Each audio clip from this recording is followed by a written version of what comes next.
Assalamualaikum warahmatullahi wabarakatuh. Pemirsa, di mana saja Anda berada, selamat berjumpa kembali dengan channel YouTube Insan Dongeng. Pada kesempatan ini, saya Bang Elgi akan melanjutkan cerita di persimpangan jalan bagian kedua. Terima kasih kepada semua subscriber yang selalu setia mengikuti. Selamat mendengarkan. Tapi apa mungkin pada zaman yang serba rasional ini masih ada keajaiban? Misalnya muncul orang halus, wali atau orang suci, potong sang istri. Mungkin saja, tapi kita belum lagi mempercakapkan apakah laki-laki itu seorang wali atau suci. Kita baru mempercakapkan keanehannya, kata Pijri lagi kepada ibunya. Bagaimana pendapat Yulia? Tanya bekas perwira itu. Tadi sudah kukatakan mungkin dia orang halus, tapi mungkin pula penjahat yang ingin mengganggu ketenangan kita di pila ini. Aku condong pada pendapat Yulia yang terakhir. Mungkin orang itu penjahat. Bisa saja, kata Pijri. Tapi lebih baik kita tunggu saja kalau ada perkembangan. Maksudku, barangkali orang itu akan kembali lagi kemari pada waktu yang akan datang, dan kita lihat apa yang akan dilakukannya. Semua setuju pada pendapat Pijri. Mereka mengharapkan ada kelanjutan mengenai laki-laki asing itu. Mereka ingin tahu apakah benar di zaman modern ini tidak ada lagi keajaiban tanpa pernah munculnya lagi orang-orang suci atau wali. Bila demikian, dunia kita benar-benar sudah gersang. Hari Minggu ini, keluarga bekas perwira itu kedatangan seorang anak muda yang tampan dengan pakaian tamasya yang cukup segar dipandang mata. Sehelai celana biru langit menutupi bagian bawah tubuhnya, sedang bagian atas ditutupi kemeja merah muda dengan motif batik yang segar pula. Sebuah skuter telah mengantarkannya ke pila ini. Anak muda itu telah lama dikenal oleh keluarga Komodor Purnawirawan Amran Sudewo. Namanya Salman. Komodor Amran mula-mula mengenal anak muda itu ketika terjadi jual beli onderdil kapal dalam masalah bisnis, kata orang zaman sekarang. Kesan pertama bekas perwira itu terhadap Salman adalah cerdas, terampil, tampan, dengan gaya bicara yang menarik. Gaya ini tidak dibuat-buat tapi dilakukan secara wajar dan lebih lagi menurut penilaiannya merupakan suatu pembawaan. Bila penilaian ini benar, maka dia dapat memikat semua orang yang diajaknya bicara. Seseorang akan terpukau dengan gayanya. Pembawaan seperti ini menurut pendapat bekas perwira itu sangat dibutuhkan dalam dagang mendagang. Selain itu, bekas Komodor Amran mempunyai firasat bahwa dalam diri Salman tersembunyi kesanggupan yang terpendam dalam masalah perdagangan. Kesanggupan itu perlu diangkat ke permukaan, kemudian dipupuk. Karena itu, suatu hari dia meminta agar Salman suka menjadi pegawainya, yang diterima oleh anak muda itu yang dengan segala senang hati. Salman menerima tawaran bekas Komodor Amran karena dia akan mendapatkan penghasilan tetap ketimbang selama ini menjadi perantara antara pedagang satu dengan pedagang lainnya dengan penghasilan yang tidak menentu. Firasat itu memang menjadi kenyataan. Salman terampil dan mempunyai kesanggupan dalam melakukan pekerjaan. Dalam tempo yang singkat, dia sudah diserahi tugas khusus menyelesaikan transaksi-transaksi yang rumit. Tugas ini dapat disudahinya dengan baik tanpa mendapatkan halangan yang berarti. Hari ini dia datang lagi ke pila seperti dilakukannya pada masa-masa yang lalu bila keluarga bekas perwira itu berlibur. Kedatangannya selalu disambut dengan gembira. Keluarga itu merasakan bahwa munculnya Salman di tengah-tengah mereka menambah meriahnya suasana. Apalagi karena selama bertahun-tahun mereka merasakan suatu kekurangan. Keluarga Amran Sudewo tidak dikaruniai anak laki-laki. Tapi bagi Salman sendiri sedikit agak lain, betapapun dia berusaha bersikap sebagai saudara kandung bagi kedua gadis itu. Nalurinya sebagai anak muda selalu bergetar tidak dapat dibendung, terutama bila dia sedang berdua dengan Fijri. Gadis itu walaupun selalu menentang, tapi tetap menarik hatinya. Ia punya daya tangkap yang tajam terhadap masalah yang dikemukakan seseorang. Sambil melepas lelah, Salman, Yulia, dan Fijri duduk di anjungan barat pila, persis di tempat laki-laki asing itu kemarin duduk. Mereka berbincang-bincang, mula-mula tidak berujung pangkal, tapi akhirnya secara tidak sengaja menyinggung masalah yang hampir tiap hari mereka saksikan bila berada di pila. Masalah nelayan. Yulia dan Fijri mengatakan sangat kasihan pada nelayan-nelayan itu karena tidak pernah mengalami perkembangan sepanjang zaman. Tetapi begitu saja. Pulang pagi dengan tubuh lunglai karena hasil yang dicapai tidak memadai. Sampai di pantai lain pula persoalan mereka. Di sana telah menghadang orang-orang yang punya uang. Para pemilik uang ini yang lazim mereka katakan tengkulak menentukan segala-galanya. Mereka dapat mendiktekan apa yang mereka kehendaki. Misalnya harga sekilogram ikan harus sekian. Kalau tidak, tak usah dibeli. Ancaman ini mengakibatkan para nelayan mengiyakan saja apa yang dikehendaki tengkulak. Semua tengkulak tahu para nelayan sangat membutuhkan uang. Uang untuk membeli beras dan kebutuhan-kebutuhan lain. Para nelayan lemah dan terdesak, sedang tengkulak sangat kuat dan selalu berada di atas angin. Tapi pembicaraan mengenai nelayan itu berhenti begitu saja karena Salman cuma mendengarkan. Dia tidak ingin terlibat. Baginya apa gunanya bicara kalau tidak dibarengi suatu tindakan. Tindakan adalah memperbaiki kehidupan mereka dengan jalan apapun. Dan Salman, dapatkah berbuat sesuatu untuk mereka? Tidak. Dia tidak sanggup karena tidak mempunyai sarana untuk itu. Akhirnya mereka bubar begitu saja. Menjelang makan siang, Salman dan Fijri menghilang dari pila. Mereka lolos dari perhatian Yulia dan kedua orang tuanya. Mereka sekarang sedang menyusuri pesisir utara pantai. Mereka melangkah sambil mempermainkan pasir, menembus tiupan angin kencang.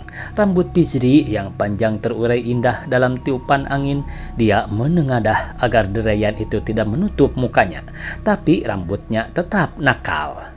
Hampir seluruh wajahnya tertutup, sedang bajunya yang tipis melekat rapat di badannya, hingga bentuk tubuhnya yang padat membayang indah.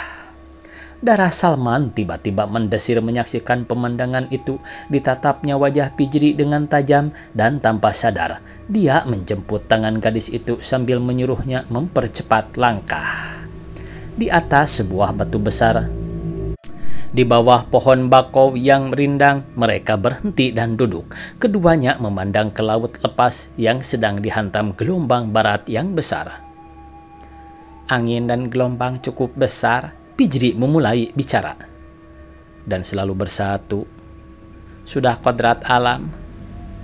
Seperti juga perempuan dan laki selalu bersatu, kata Salman nakal. Fijri seperti tidak peduli dengan ucapan itu. Wajahnya tetap biasa, cuma saja menurut Salman wajah itu sangat menggairahkan.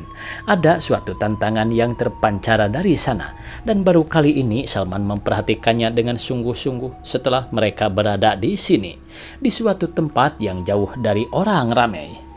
Apakah gejala ini sesuatu yang murni, atau cuma karena didorong oleh nafsu semata-mata? Dia tidak tahu. Tadi kau bilang perempuan dan laki-laki selalu bersatu. Apa benar? Tanya Fijri pura-pura. Orang tidak bisa mengelak kenyataan. Aku bilang dapat, karena tidak selamanya laki-laki dan perempuan bersatu. Kau tidak bisa menyalahi kodrat. Kalau kau maksudkan bersatu dalam kawin, banyak sekali orang yang tidak kawin. Karena itu mereka menyalahi kodrat. Justru itu, sekali-sekali kita perlu juga menentang kodrat. Kau sanggup?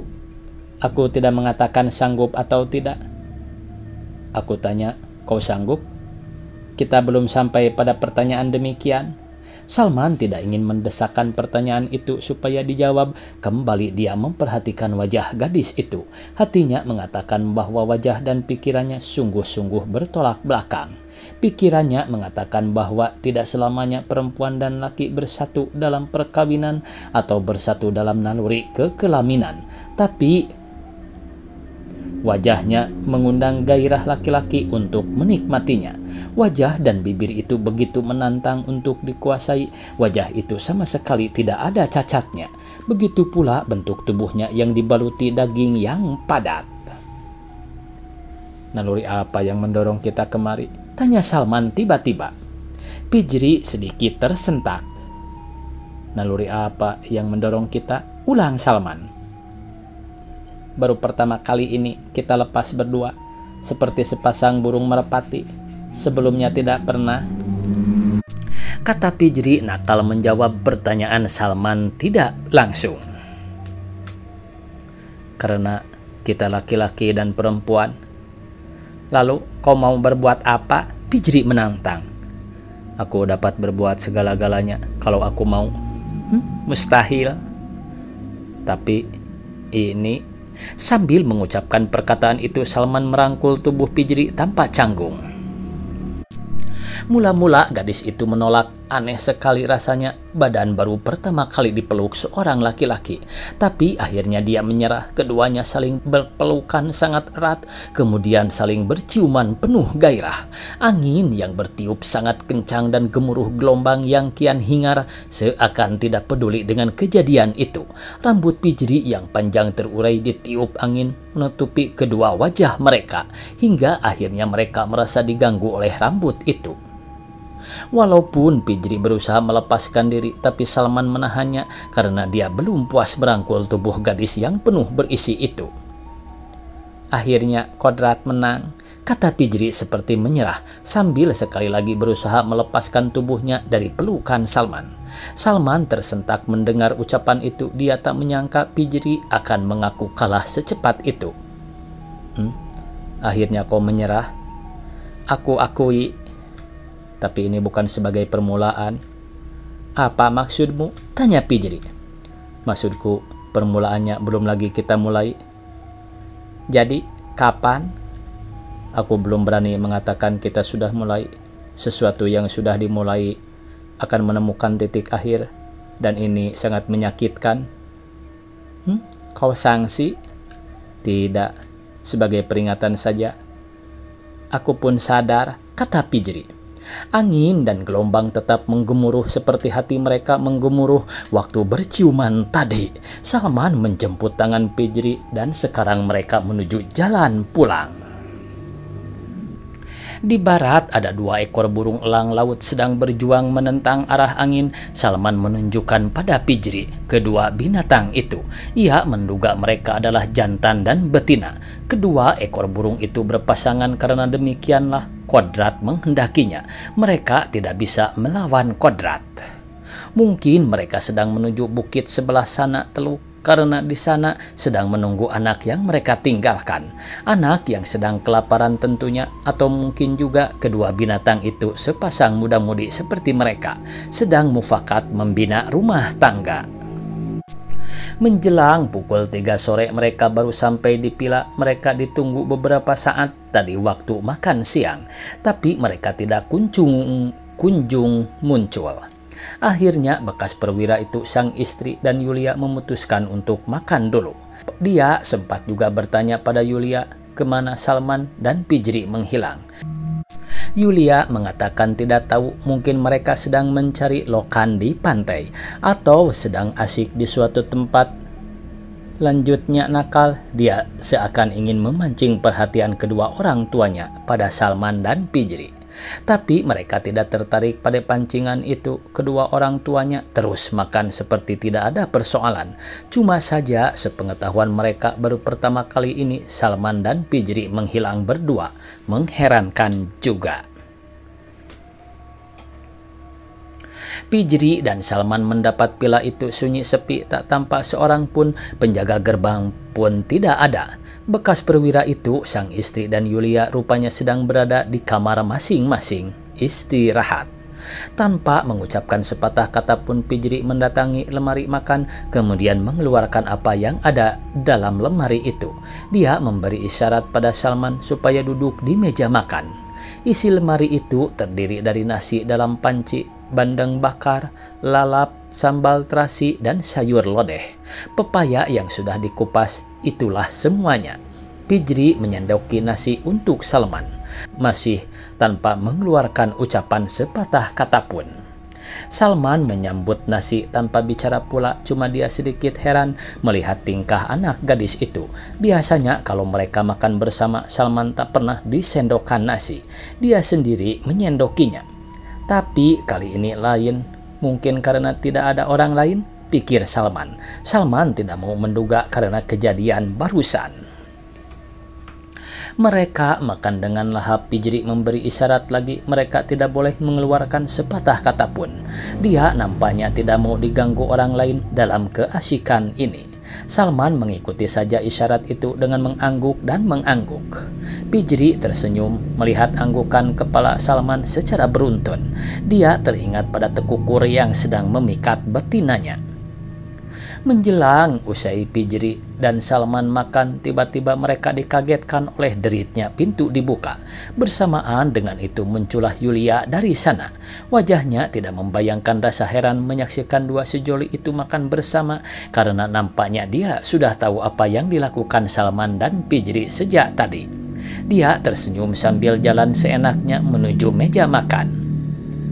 "Kalian tadi ditunggu Bapak," Yulia bicara dengan nada menakuti. Salman dan Pijri tidak menjawab, hanya Salman memberikan reaksi dengan melayangkan pandangan pada Pijri, seakan dia yang harus menjawab. "Lalu kau bilang apa?" tanya Pijri sambil menyeka mulutnya karena sudah selesai makan. "Aku bilang kalian sedang asik di suatu tempat," kata Yulia nakal. "Dan Bapak marah?" "Kalau Bapak marah, kalian mau bilang apa?" Yulia menggoda.